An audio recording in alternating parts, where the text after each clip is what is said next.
오늘부터 함께 통독하게 되실 사사기는 총 21장으로 구성되어 있습니다. 사사의 의미는 재판관들, 통치자들, 최고 지도자들 이러한 뜻을 갖습니다. 1장에서 2장까지는 아직 정복하지 못한 가나안 지역의 정복과 정착, 그리고 이스라엘 백성의 우상 숭배에 관한 내용이 나옵니다. 이어지는 3장에서 16장까지는 각 사사들의 활약과 업적이 기록되어 있고, 마지막으로 17장에서 21장까지는 미가의 우상 숭배와 기브아 사람들의 범죄가 기록되어 있습니다. 특별히 오늘 함께 통독하게 되실 사사기 1장에서 2장 10절까지의 내용은 이러합니다. 하나님께서 주신 땅을 아직 다 얻지 못한 이스라엘에게는 남은 땅의 완전한 정복과 그 땅의 거룩한 공동체를 세워야 할 과제가 남아 있습니다.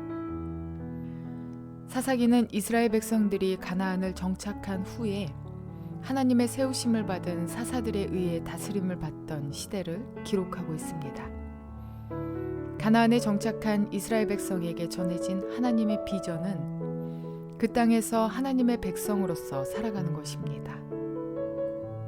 그러나 아직 이스라엘 공동체는 가나안 땅에 완전히 정착하지 못했고 개척해야 할 땅도 많이 남아 있었습니다. 이스라엘 백성들은 각 지파별로 정복 및 개척 사업을 계속하여 추진합니다. 특히 사사기 1장은 유다 지파가 시므온 지파와 협력하여서 함께 싸웠던 일을 기록하고 있습니다. 즉 유다 지파의 개척 사역에 시므온 지파가 동역하고 다시 시므온 지파의 사역에 유다 지파가 동역하기로 한 것입니다. 그 결과 전쟁의 효과는 극대화되었고 어려운 개척 사역도 잘 감당할 수 있었습니다. 사사기 1장 27절에서 36절에는 이스라엘이 아직 쫓아내지 못하여서 가나안에 그대로 머물러 사는 주민들의 이름이 등장합니다. 이들을 모두 쫓아내는 것은 만나 세대들에게 남아있는 중요한 과제였습니다. 이스라엘 백성들이 완전히 정복하지 못한 그 땅에 남아있던 가나안 족속들은 그들에게 가시와 올무가 되고 이스라엘로 하여금 급속하게 가나안 문화와 우상 숭배에 빠져들게 하는 원인이 됩니다. 이러한 내용들을 기억하셔서 통독에 도움이 되시기를 바랍니다. 사사기 1장. 여호수아가 죽은 뒤에 이스라엘 자손이 주님께 여쭈었다. 우리 가운데 어느 지파가 먼저 올라가서 가나안 사람과 싸워야 합니까? 주님께서 대답하셨다. 유다 지파가 먼저 올라가거라. 내가 그 땅을 유다 지파의 손에 넘겨주었다. 그때 유다 지파 사람들이 자기들의 동기인 시므온 지파 사람들에게 제안하였다. 우리와 함께 우리 몫으로 정해진 땅으로 올라가서 가나안 사람을 치자. 그러면 우리도 너희 몫으로 정해진 땅으로 함께 싸우러 올라가겠다. 그리하여 시므온 지파가 유다 지파와 함께 진군하였다. 유다 지파가 싸우러 올라갔을 때에 주님께서 가나안 사람과 브리스 사람을 그들의 손에 넘겨주셨으므로 그들은 베색에서 10,000명이나 무찔렀다. 그곳 베색에서 그들은 아도니 베색을 만나서 그와 싸워 가나안 사람과 브리스 사람을 무찔렀다. 그들은 도망치는 아도니 베색을 뒤쫓아가서 사로잡아 그의 엄지손가락과 엄지발가락을 잘라버렸다.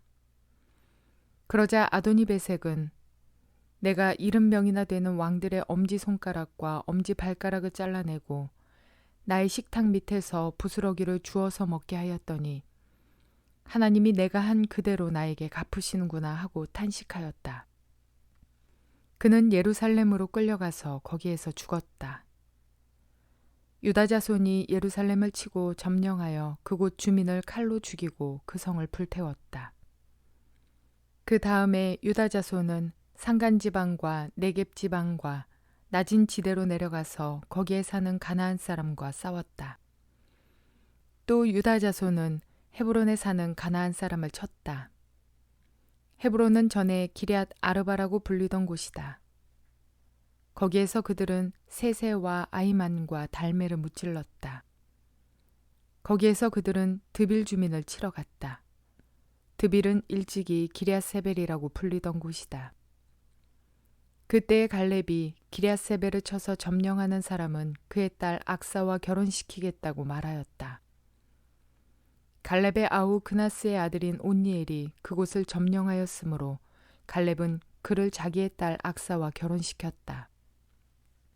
결혼을 하고 나서 악사는 자기의 남편 온니엘에게 아버지에게서 밭을 얻으라고 재촉하였다.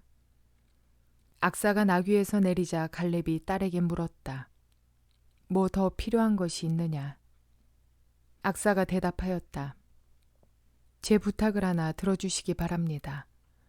아버지께서 저에게 이 메마른 땅을 주셨으니 샘 몇 개만이라도 주시기 바랍니다. 갈렙은 딸에게 윗샘과 아랫샘을 주었다. 모세의 장인은 겐 자손인데 그의 자손이 유다 자손과 함께 종려나무 성읍인 여리고로부터 아랏 남쪽에 있는 유다 광야로 옮겨와서 유다 광야 백성 가운데 자리 잡고 살았다. 유다 지파 사람들이 그들의 동기인 시므온 지파 사람들과 함께 스밧에 사는 가나안 족속에게 쳐들어가서 그들을 무찌르고 그곳을 전멸시켰다. 그래서 그 성읍의 이름을 호르마라고 부른다. 또 유다 지파 사람들은 가사와 그 지역 일대와 아스글론과 그 지역 일대와 에그론과 그 지역 일대를 점령하였다. 주님께서 유다 지파 사람들과 함께 계셨으므로 그들은 산간 지방을 차지할 수 있었다. 그러나 낮은 지대에 살고 있는 거민들은 철병거로 방비하고 있었기 때문에 쫓아내지 못하였다. 그들은 모세가 명령한 대로 헤브론을 갈렙에게 주었다. 갈렙은 거기서 아낙의 세 아들을 쫓아냈다. 그러나 베냐민 자손이 예루살렘에 사는 여부스 사람을 쫓아내지 못하였으므로 여부스 사람이 오늘날까지 예루살렘에서 베냐민 자손과 함께 살고 있다. 요셉의 집안 역시 베델을 치러 올라갔다. 주님께서 그들과 함께 계셨다.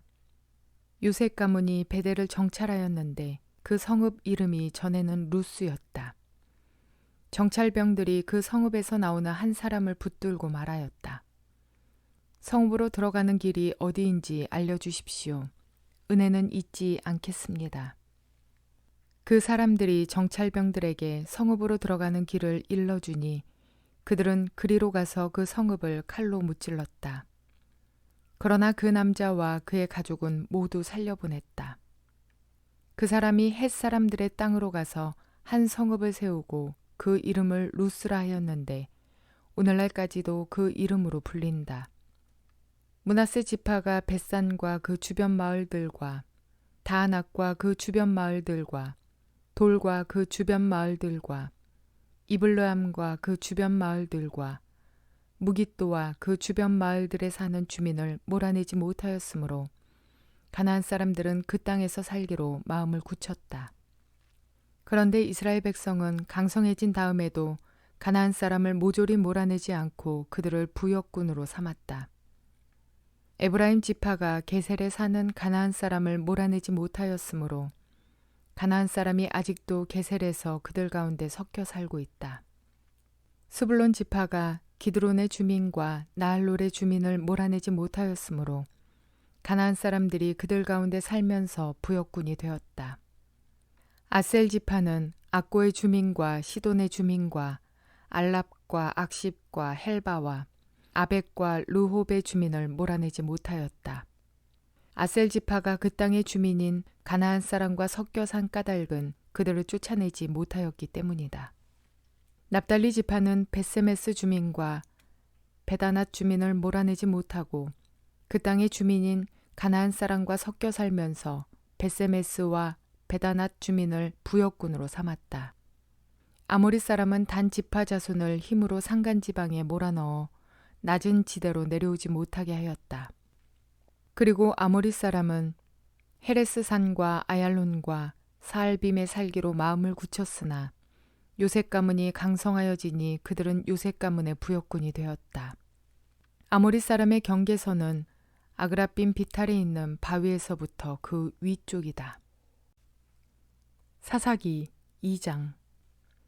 주님의 천사가 길갈에서 복임으로 올라와서 이렇게 말하였다.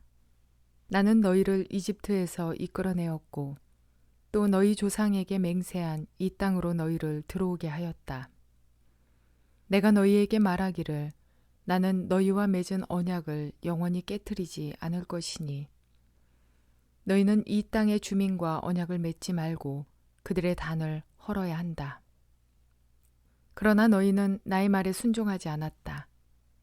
너희가 어찌하여 이런 일을 하였느냐? 내가 다시 말하여 둔다.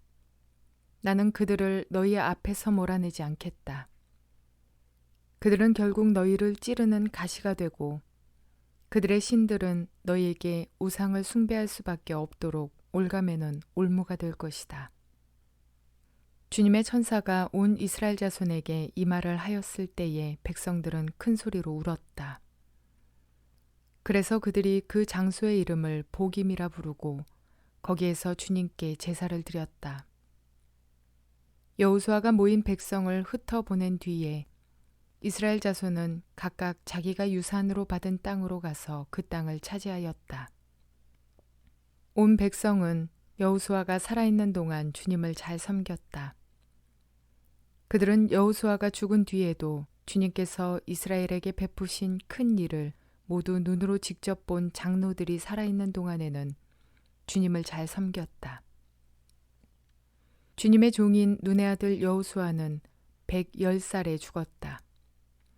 그리하여 그들은 그가 유산으로 받은 땅의 경계선 안 에브라임 산간 지방인 가하스산 북쪽 딥낫 헤레스에 그를 묻었다. 그리고 그 세대 사람들도 모두 죽어 조상들에게로 돌아갔다.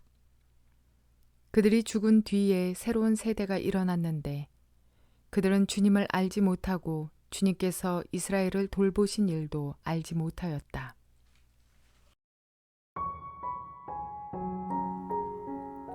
하나님께서 이스라엘 백성에게 가나안 땅을 주실 때에는 그 땅의 거민들을 모두 몰아낼 것을 명령하셨습니다. 그러나 이스라엘 백성들 각 지파는 가나안 각 족속들의 일부를 몰아내지 못했습니다. 처음부터 몰아내지 않겠다는 불순종의 작정은 아니었을 것입니다. 그러나 시간이 흘러 그들의 마음이 말씀보다 우선되어졌습니다. 사사기 1장 28절은 이렇게 말씀하고 있습니다. 이스라엘 백성은 강성해진 다음에도 가나안 사람을 모조리 몰아내지 않고 그들을 부역군으로 삼았다. 참으로 합리적이고 지혜로운 처신인 것 같습니다. 고된 노역과 부려먹을 종으로 그들을 써먹을 수 있다면 경제적이고 매우 합리적인 처사라고 생각했을 것입니다. 그렇게 살기 시작한 지 얼마 지나지 않아 광야 세대가 다 죽은 뒤부터는 금세 하나님을 배반하고 이방 신들을 섬기는 자들로 변화되어 있습니다. 법정 드라마를 보다 보니 상사가 후임에게 융통성을 이야기하는 것을 보게 되었습니다. 원칙보다 융통성이 때로는 필요하다고 후임에게 가르칩니다. 그런데 그 상사가 과거 원칙을 버리고 융통성을 발휘한 결과가 오랜 시간이 지나 높은 위치에 앉아 있는데 발목을 잡습니다. 그리고 그의 결국은 파멸이었습니다. 오늘 성경의 이스라엘 백성들도 원칙이 되는 하나님의 말씀을 버리고 자신들의 마음에 원하는 대로 융통성을 발휘해 나가 가나안 족속들을 곳곳에 남겨두었습니다. 그 결과 사사기는 자기들의 소견에 옳은 대로 행하였다는 말씀을 재차 반복하며 그들의 파멸을 보여줍니다. 사람들의 역사와 문화는 연약하기 그지없습니다. 그러나 오늘날까지도 2000년 전 우리 죄를 대신하신 예수 그리스도의 십자가 사건이 여전히 우리에게 역사하시는 능력이 되심을 봅니다. 그러므로 우리는 원칙 되시는 하나님의 말씀을 저버리고 내 마음에 좋을 대로 살아가기보다는 능력 되시는 예수 그리스도와 함께 주님의 능력으로 순종하며 살아가는 저와 여러분 모두가 되시기를 주님의 이름으로 축원을 드립니다.